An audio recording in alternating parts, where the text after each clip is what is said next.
Oi, eu sou a jornalista Eduarda Strebe e está começando agora o GoCast, o podcast que vai falar de futebol de um jeito diferente.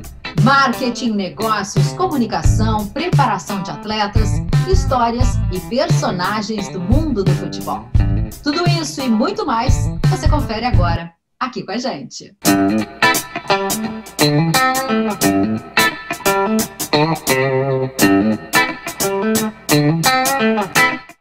Neste episódio piloto, vamos conhecer mais sobre o projeto GoCast. Quem são seus participantes e idealizadores?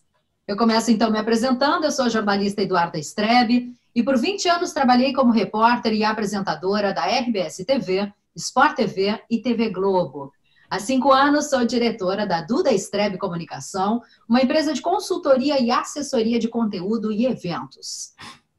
Aqui comigo, Luiz Henrique Nunes, presidente da GoManager, formado em tecnologia da informação e administração de empresas, com especialização em planejamento estratégico e governança corporativa pelo IBGC. Foi vice-presidente de marketing e mídia e vice-presidente eleito de um dos maiores clubes do país. Participam também Norton Capel, jornalista da Ponte Estratégias em Comunicação, e com ele na bagagem, 30 anos de experiência na TV. Nos bastidores, mas eventualmente participando aqui com a gente também, José Pedro Villa-Lobos, jornalista com mais de 30 anos de atividade em TV, jornal, produção de conteúdo e projetos de comunicação para empresas. É um dos sócios da Ponte Estratégias em Comunicação, que é a empresa que está produzindo este podcast, o GoCast. Bom, e eu começo perguntando para o Luiz Henrique Nunes, como surgiu o GoCast? Qual é a relevância desse projeto, Luiz? Seja muito bem-vindo. Obrigado, Duda. Boa tarde. Boa tarde ao Zé Pedro, ao Norton também. Tarde. Essa ideia ela surgiu de conversas que a gente vem tendo já há algum tempo, né? Em primeiro lugar, eu quero dizer que eu sou um fã de podcast. Eu ouço pelo menos uns 2 podcasts por dia. E quando surgiu essa ideia, né, de nós termos o nosso próprio podcast, eu achei a ideia fantástica, né? Eu acho que ela se enquadra perfeitamente na nossa estratégia de marketing, né, da empresa. A GoManager é uma empresa de consultoria, assessoria na área de esportes. Então, tem um conteúdo bem específico, um conteúdo apaixonante, gostoso de compartilhar com quem vai nos escutar. E faz parte também da atração, da lealdade de clientes. Nós também somos uma empresa muito ligada na área de formação e educação, então o podcast acaba sendo também um belo link para esse nosso produto, que é educar e formar pessoas. É uma ideia muito legal, eu estou muito feliz que ela tenha se tornado realidade e felizes dos nossos ouvintes, porque teremos grandes assuntos, grandes debates e grandes personalidades aqui que vão nos ajudar a fazer do GoCast um bom produto no mercado. Muito legal. Agora é interessante porque todos nós somos apaixonados por futebol, temos relação direta com essa paixão mundial. Agora a ideia é que a gente fuja das 4 linhas, né, Norton?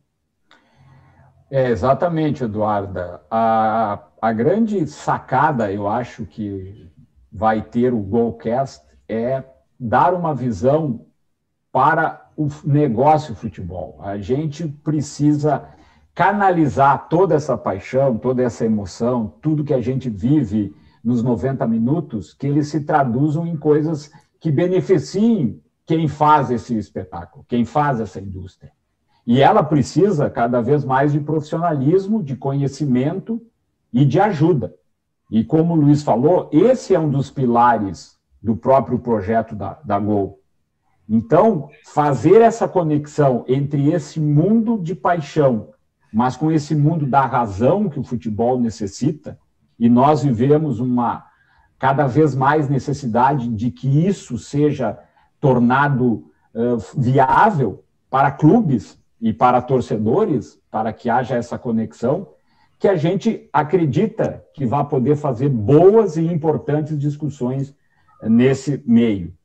E sim, nós, desde o início, desde que falamos sobre esse projeto e discutimos e conversamos, ele sempre teve essa linha de buscar o algo diferencial, o algo fora, o algo que traga um importante relato de assuntos de importância para os clubes e, consequentemente, para os torcedores, que hoje fazem parte e são sócios. A quantidade de sócios dos clubes de futebol espalhados pelo Brasil é um número grande, mas que precisa ser aumentado.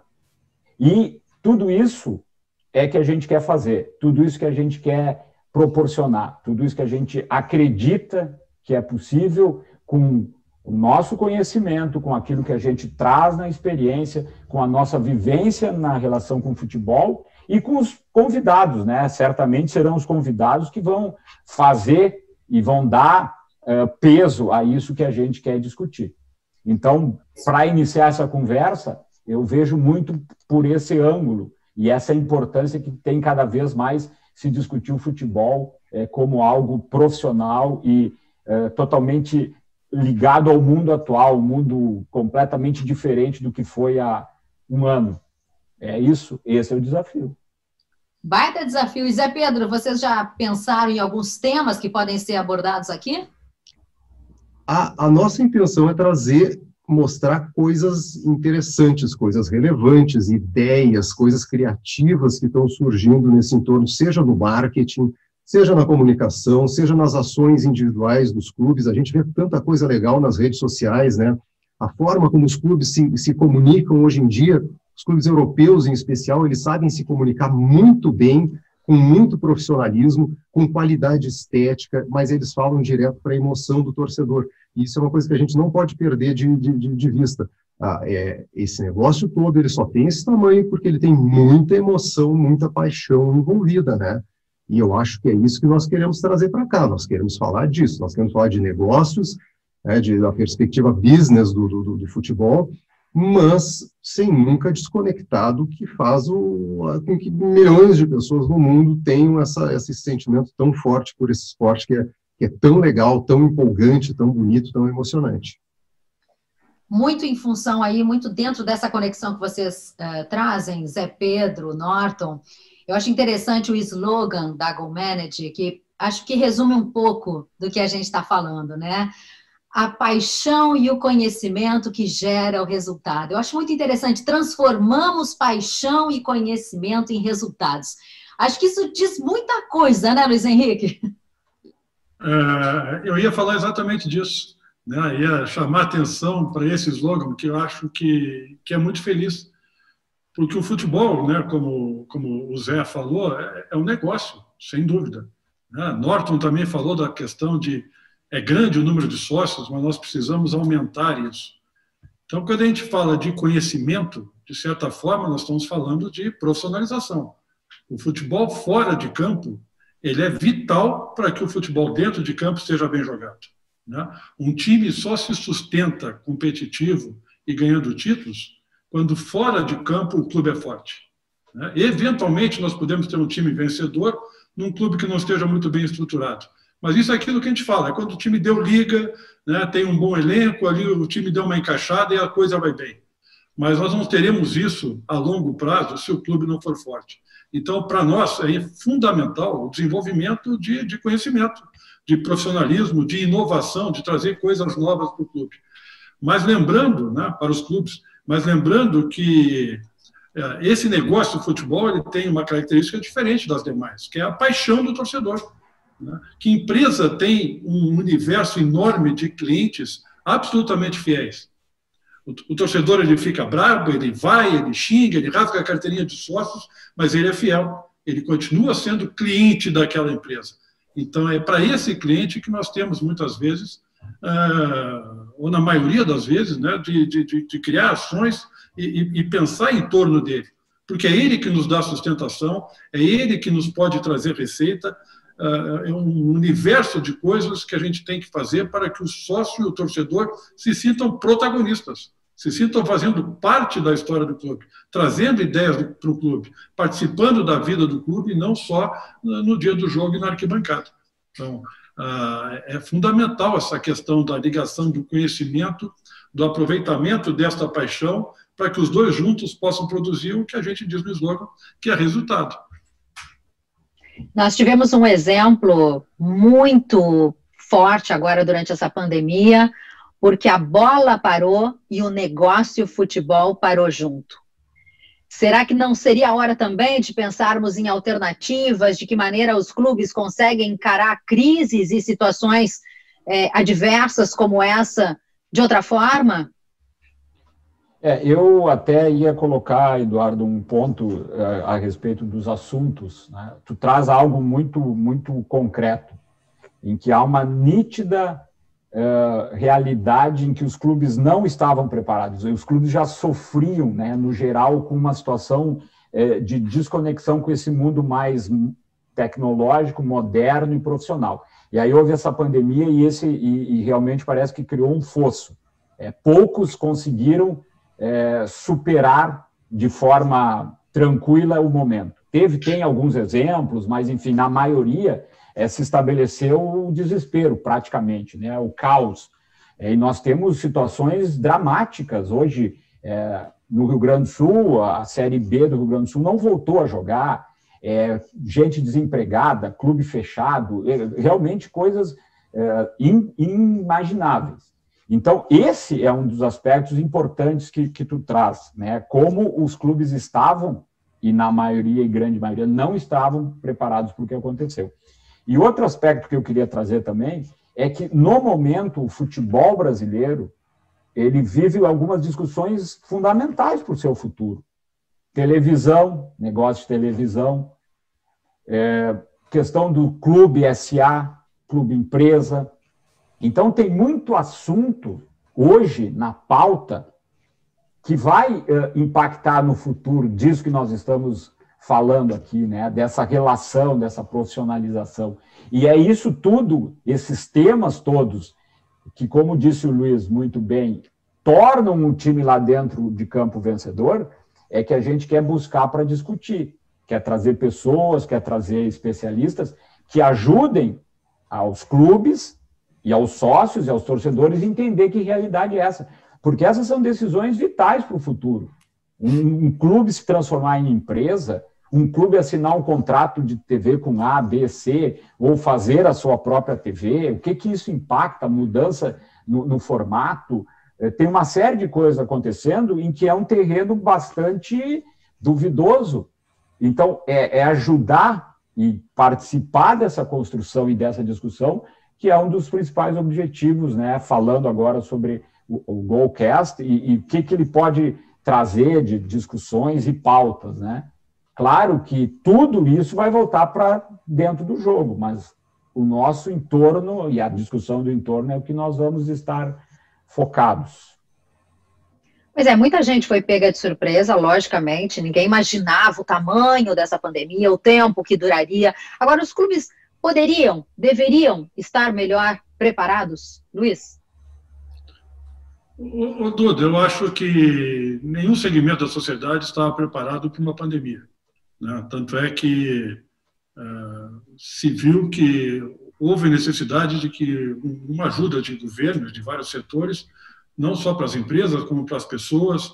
Então, eu vejo que nenhum clube estaria preparado para isso. Mas eu acho que a pandemia ela escancarou a dependência que os clubes de futebol têm de um único evento, que é o jogo, né? Há muito tempo nós já discutimos que os clubes têm estádios, né? Alguns têm estádios enormes que só funcionam uma vez por semana. A discussão de que a manutenção de um estádio para ser usado uma vez só por semana, ela já é de muito tempo. Nós já poderíamos estar dando, né, novas destinações à nossa arena, ao nosso estádio, do que simplesmente receber público em dia de jogo. Então, a pandemia, quando o futebol se viu sem partida alguma, sem campeonato algum, e agora, com retorno sem público, se escancarou um problema que é a dependência de um único evento, que se tem jogo, eu tenho sócio que paga em dia, eu tenho bilheteria, e eu tenho até a questão da televisão. Então, o que nós temos que discutir e pensar sempre é como acabar com essa dependência. É claro que o jogo sempre será o mais importante, né? É um clube de futebol, a paixão vem daquele jogo, mas ao redor disso tudo, nós temos que criar novas maneiras de atrair, de integrar, de fidelizar e de gerar interesse em patrocinadores, em parceiros, para que a vida do clube se dê 7 dias por semana, independente do dia do jogo. Pois é, está tudo muito diferente. Inclusive, estamos assistindo ao futebol no Facebook, Zé Pedro. É verdade, Duda. Essa é uma das grandes revoluções que surgiram aí.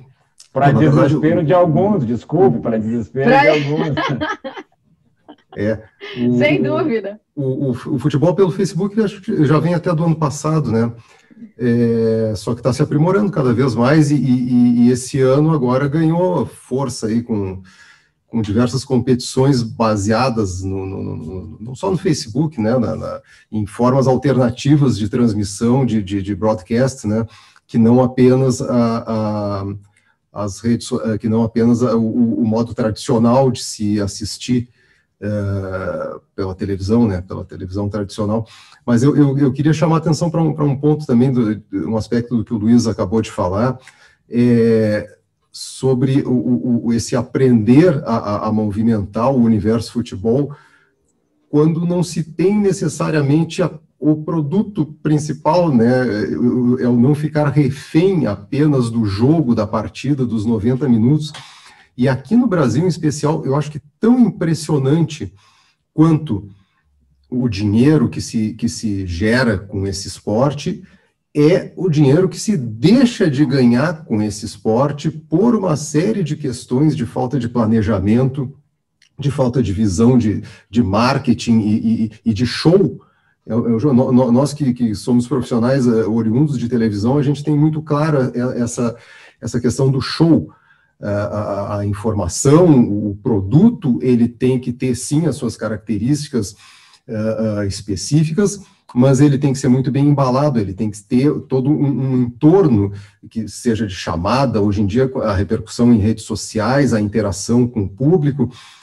E no universo do futebol, às vezes parece que os nossos dirigentes, e quando falo nossos, falo especificamente os do Brasil, eles desconhecem isso. Na Europa a coisa já está em outro patamar, as direções dos clubes sabem como movimentar esse entorno, sabem como usar um marketing criativo e agressivo para fazer render receita para os clubes, né? Porque isso foi outro ponto que a crise escancarou, outro ponto, a falta de receita, a falta de caixa nos clubes, nas empresas também, mas nos clubes ficou mais claro ainda, né? Os nossos clubes, eles são devedores enormes, né? Eles não mantêm uma saúde financeira, por assim dizer. Então... Zé, nós somos reféns da bola, Zé. Nós somos reféns da bola. Basta você ir a um jogo da NBA nos Estados Unidos, o que você menos vê é o basquete. Tem show. Você fica tão encantado por aquela magia, pelas atrações ao redor, pela entrada, pela maneira que interage com a torcida. Você compra o que for, o que botar na sua frente você compra. Não é? Eu acho que talvez isso ainda não tenha chegado aqui. Nós temos uma paixão tão grande no futebol que a gente podia aproveitar melhor, sem dúvida. Com certeza, exatamente. Resumisse muito bem, Duda, é isso aí. Duda, você falou da NBA. Até chegar no dia de um jogo da NBA, já passou tanta coisa. Eu tive a oportunidade de acompanhar um tempo lá, uma semana, 10 dias da NBA, e o jogo foi o que encerrou o evento. O evento começou uma semana antes. A torcida, impressionante. A torcida lota o ginásio para ver o treino. E depois outros torcedores que têm algum nível de relação mais próxima com o clube, eles têm direito de entrar na quadra e conversar com o jogador, e a foto, e a loja do ginásio é lotada, o restaurante do ginásio com movimento a semana inteira, até que chega no dia da hora do jogo e acaba o evento. É o último capítulo de uma coisa que começou muito antes. E no futebol brasileiro, o próprio jogo começa... A impressão que se tem 10 minutos antes de começar, porque até na hora do jogo no Brasil, o público fica fora do estádio. Fica fora do estádio, os caras vão tomar uma cerveja lá fora, porque lá dentro não pode. Lá dentro não pode. Ou lá dentro, se eu quiser comprar alguma coisa para comer, é uma fila imensa. Então, as pessoas ficam fora e entram no estádio 15 minutos antes. Né? Nem preliminar tem mais, o evento, o jogo aqui dura 90 minutos mais 30. Né? São 2 horas. Né? E um evento da NBA, como tu citou, dura 5 dias, 4 dias, uma semana. E você não quer ir embora, você quer ficar lá, você quer usufruir de todas aquelas atrações. É impressionante. Eu fui a um jogo só, e eu me lembro que o Follman, vocês lembram? Ex-goleiro que acabou se acidentando, da Chapecoense. Ele deu entrevista. Ele deu entrevista, gente, nesse jogo, contando um pouquinho da história dele. Então você vê como eles conectam essas atrações de forma que eles realmente pegam várias pessoas, né? E eu acho que ainda não chegou essa consciência aqui no Brasil, essa... Não sei se dá para chamar de ousadia, Norton, ou seria já uma realidade, uma necessidade? Eu estava aqui, talvez parecendo um pouco distraído, mas eu estava pesquisando aqui o prejuízo da NBA com essa questão da pandemia. E para ver que também, apesar de todos os elogios e de toda essa realidade que vocês falaram, estimava-se um prejuízo de 9 bilhões por causa da pandemia na NBA. Então, é um mundo absolutamente complexo, é um mundo difícil, em que essas questões todas têm que estar realmente num ambiente favorável. E aí, respondendo à tua pergunta, eu acho que nós não temos um ambiente favorável. E o Luiz, que é alguém que está, através da sua empresa, né, buscando isso, sente, nós não temos esse ambiente no Brasil, não há um ambiente. E eu, quando falo no ambiente, eu não vejo essa movimentação nos clubes, nas federações de futebol, na confederação, enfim, não há uma busca por essa capacidade de entretenimento. E se a gente for ver o que está acontecendo agora no calendário do futebol brasileiro, passa um pouco isso. A Liga dos Campeões mudou o formato para adaptar a sua realidade e fez uma final de Liga dos Campeões maravilhosa.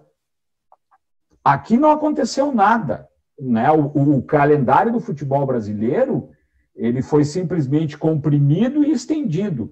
Não se pensou, por exemplo, numa Copa do Brasil com um jogo eliminatório, com uma outra realidade, ou como a NBA fez, né?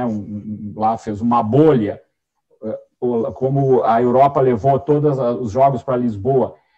Nós não temos essa iniciativa. É inacreditável, mas nós não temos. E não é por falta de conversa, né? Não é por falta de papo de botequim, como a gente diz, ou conversa de esquina, que parece que todo mundo concorda. Se a gente botar aqui 300 pessoas para discutir isso que nós estamos discutindo, 300 pessoas vão concordar. Mas o que é impressionante é que não acontece, não anda. E quando eu fiz uma referência aqui à questão do futebol, que parou a segunda divisão do Rio Grande do Sul, é um dos exemplos, mas possivelmente no Brasil tem outros, é realmente de uma falta de iniciativa e de uma falta de quem está realmente envolvido de não conseguir criar soluções alternativas. Então, talvez, Eduarda, antes das soluções de criar esse componente que tu falas aí de um evento realmente, nós precisamos talvez ter um pouco mais de criatividade, um pouco mais de ambiente de auxílio, de conversa, estrutura. De troca, de estrutura, de visão dos dirigentes, da necessidade de mudar o pensamento. É um caminho longo, e é justamente isso que o Goalcast, aí, juntamente com a Gol, querem buscar, querem ser parceiros, querem ajudar, querem trazer a discussão. É isso que a gente quer estar nesse negócio ajudando, contribuindo, porque acho que é preciso, é melhor, será muito melhor para todos. Sem dúvida. Agora, para a gente fechar, eu quero saber quem sofreu mais de não ver o futebol durante esse período que a bola parou. Vocês aí, apaixonadinhos. Eu vou dizer o seguinte, eu achei que eu não ia sobreviver. sem o futebol. Num primeiro momento, eu tinha dificuldades de entender como seria uma vida sem ter um jogo, sem ter algo para se incomodar. Eu sofri ali. Mas é aquela coisa que a gente acaba aprendendo com a vivência. A gente supera tudo. E eu superei. Então, te respondendo objetivamente, eu superei a falta do futebol. Surpreendentemente, superei. Mas estou muito aliviado que tem futebol hoje de segunda a segunda, das 9 da manhã às 9 da noite, todo dia, toda hora, tudo que é campeonato, está uma maravilha. E vocês superaram, Zé, Luiz? Eu acho que o Morton... Opa, vai, Luiz, pode falar. Não, sem dúvida, superei. Eu vejo essa parada do futebol de duas maneiras. Claro, tem o torcedor. Esse morreu de saudade, quase não sobreviveu, estava louco para ver o seu time jogar novamente. Mas, em função disso tudo que nós estávamos falando há pouco, eu acho que os clubes, né, perderam uma oportunidade de ter um tempo, entre aspas, livre para sentar, planejar e rever uma série de conceitos. Tem um outro clube, cliente da nossa empresa, que se fez exatamente isso. Né? Nós nos reunimos, na maioria das vezes online, algumas poucas vezes de forma presencial, para criar novas estruturas, novos projetos, novas ideias, mudança de estatuto, enfim, aproveitar esse tempo para criar uma nova realidade no futebol. Eu acho que muitos poderiam ter aproveitado esse tempo também para isso. E, claro, né, se sabe de outras grandes iniciativas que poderiam ter sido tomadas para manter aquele torcedor, aquele fã, perto do clube. Não perto do jogo, mas perto do clube. E quando aquele torcedor se viu longe do jogo, ele acabou se vendo longe do clube também. E alguns até deixaram, olha, não preciso nem mais ser sócio, porque não tem jogo. Então, tem uma série de coisas que nós precisamos rever, que poderíamos ter revisto e não se aproveitou nessa parada. Perfeita a colocação do Norton, no sentido de que esse produto novo que nós estamos lançando, o GoCast, ele vem nessa linha, para provocar, para fazer as pessoas pensar, para contribuir. Né? Nós não teremos, claro, a pretensão aqui de ser dono de nenhuma verdade, mas é uma provocação, é uma contribuição com boas ideias, com bons convidados, numa plataforma que está crescendo muito. Em 2019, eu também estava pesquisando, Zé, acho que foram mais de 600 mil novos podcasts no mundo, ser quase 30 milhões de episódios exibidos. A pandemia também contribuiu por isso, para aproximar as pessoas do online, do computador, dessas questões. Eu acho que é um produto que vem em boa hora para dar essa contribuição para esse mercado, para esse assunto apaixonante que é o futebol. Eu posso e já fazer temos data para estrear, pessoal? Posso fazer uma pergunta? Posso fazer uma pergunta? Agora deixa eu bancar o jornalista aqui. Eu gostaria de saber da Eduarda Strebe, repórter. A Eduarda Strebe, repórter de tantos anos de Sport TV, de RBS TV, de Rede Globo. Como é que viu esse momento da pandemia sem futebol? Como é que tu fez para sobreviver, Duda? Gente, parece que o mundo parou, né? A gente se pauta pelo futebol, é uma coisa impressionante. Eu fiquei... Claro, a minha vida toda foi assim, né? A gente viajava em função da preparação dos times, depois a gente se acostumava com a rotina de treinos e depois a gente chegava às competições. Então a gente meio que vai no calendário deles, né? E de repente a gente...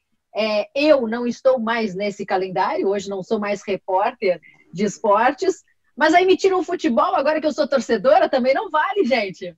Eu senti muita falta, assim, porque você parece que fica meio perdido, né? Você não sabe que dia é, porque a gente sabe que quarta-feira tem futebol. Então, assim, a gente já se programa para aquele meio de semana e quebrou tudo, gente. Parecia que a semana, sábado, segunda, era tudo mesmo dia. Não gostei disso, não. Tem que ter futebol.